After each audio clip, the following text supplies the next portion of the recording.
Almost 90 drones fell from the sky over Sydney's Darling Harbour during a popular winter light show, with footage showing devices splashing into the water close to crowds. Organisers of Vivid Sydney, an annual 3-week festival that features large light installations, said the malfunction on Monday evening, local time, was due to unforeseen technical difficulties and has cancelled several upcoming shows. Junjunu, India, Rajesh Kumar sat staring at a chemistry book in his tin-roofed shed in Junjunu district of India's western Rajasthan state. Kumar never went to school and cannot read a word, but the book carried the last traces of his son. His trembling fingers moved over formulae, diagrams and handwritten notes once mastered by the boy who had dreamed of becoming a doctor. Then Rajesh pressed the book to his chest, kissed it and broke down. As the foreign ministers of India, Japan and Australia lined up with US Secretary of State Marco Rubio for a family photograph.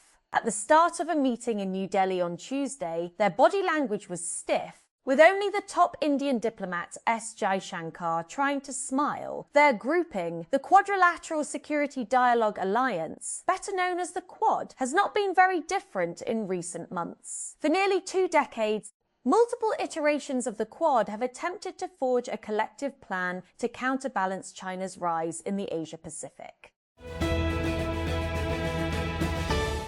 As the clock wound down, few Cleveland Cavaliers fans could be found. The New York Knicks left them with no reason to stick around. Karl Anthony Towns scored 19 points and grabbed 14 rebounds as the Knicks advanced to the NBA Finals for the first time since 1999. Routing the Cavaliers' Eastern Conference Finals on 93 in Game 4 of the Eastern Conference Finals on Monday night.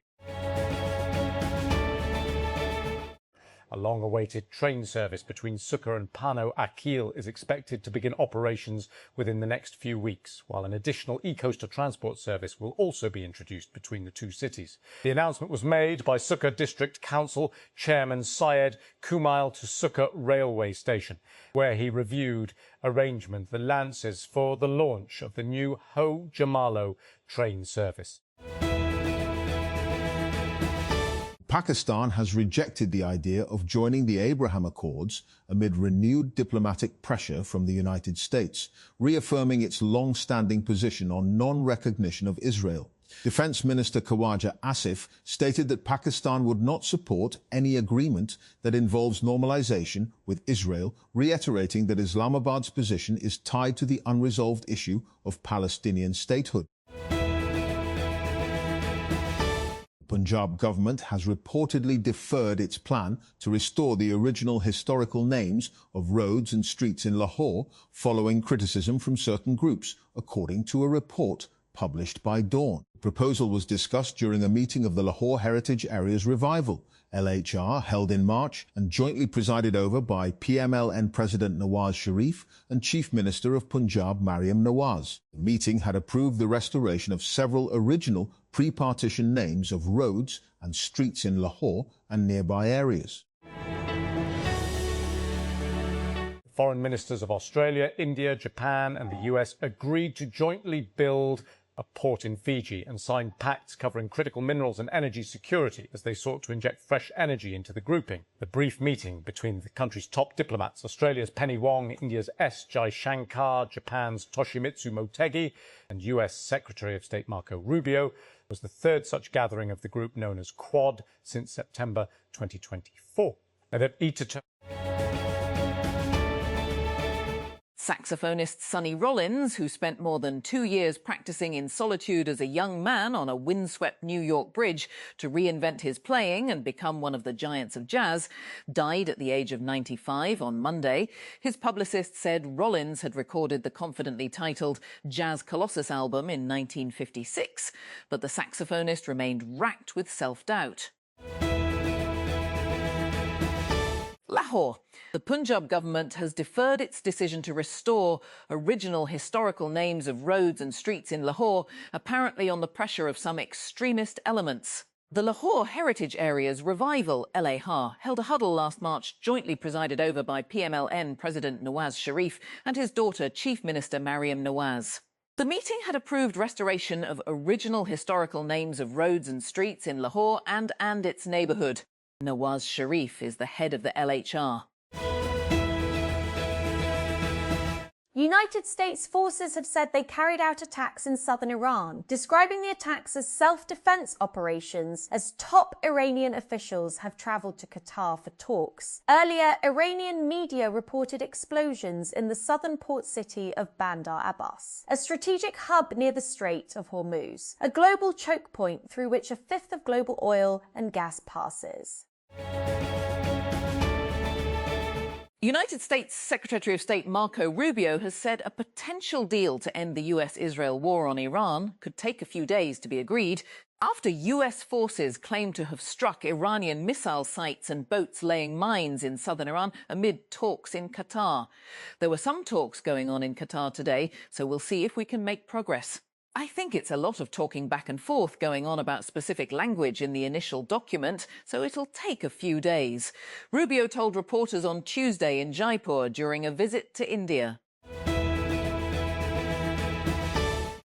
The Punjab government has launched 8-week summer learning camps in 12 districts under the Talim programme to continue academic activities during summer vacations and strengthen students' foundational learning skills. According to the School Education Department, the camps will begin on June 2 and continue until Aug 7, 2026. A total of 6,060 learning camps will be established in 3,030 selected schools across Bahawalnagar, Bahawalpur, Bakar, Chiniot DG Khan, Laya, Lodhran, Mianwali, Muzaffargarh, Pakpatan, Rahim Yar Khan and Rajampur.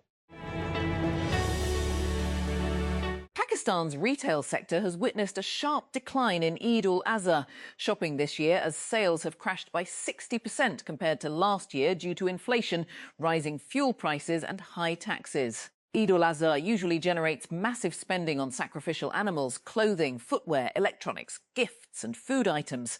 Traders had expected retail activity worth Rs. 500 billion during the festival period, while livestock trade was projected to cross 1.4 trillion. The Lahore High Court on Monday granted interim protective bail to the husband of actor Momina Iqbal in a case of alleged threats to PMLN MPA Saqib Chadar. Hamza Habib, the husband-to-be of the actor, appeared before the court along with his legal team. North Korea fired several projectiles, including at least one short-range ballistic missile, toward waters off the country's west coast on Tuesday. South Korea's military said they were launched at around 1 p.m. 400 GMT from near Cheongju in North Korea's North Pyongan province, South Korea's Joint Chiefs of Staff, JCS, said in a statement.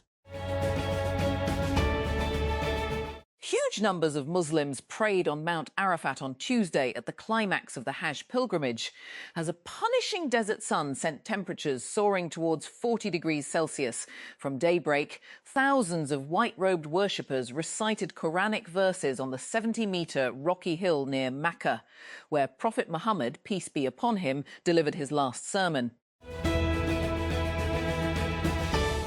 Legendary jazz musician Sonny Rollins, who was known as the saxophone colossus, has died aged 95. He died at his home in Woodstock, New York, on Monday afternoon, according to a statement from his publicist, who called him one of the most honoured and influential figures in American music. Rescuers are racing against time to free 7 people who have been trapped for nearly a week in a flooded cave in Laos. The 7 were part of a group of villagers from the central province of Jaesongbon who had gone into the cave on Wednesday in search of gold and wildlife, but could not get out as rain and landslides blocked the cave's entrance. The Israeli military says it has begun a wave of strikes across Lebanon following an announcement by Prime Minister Benjamin Netanyahu that his country will intensify its attacks on Hezbollah.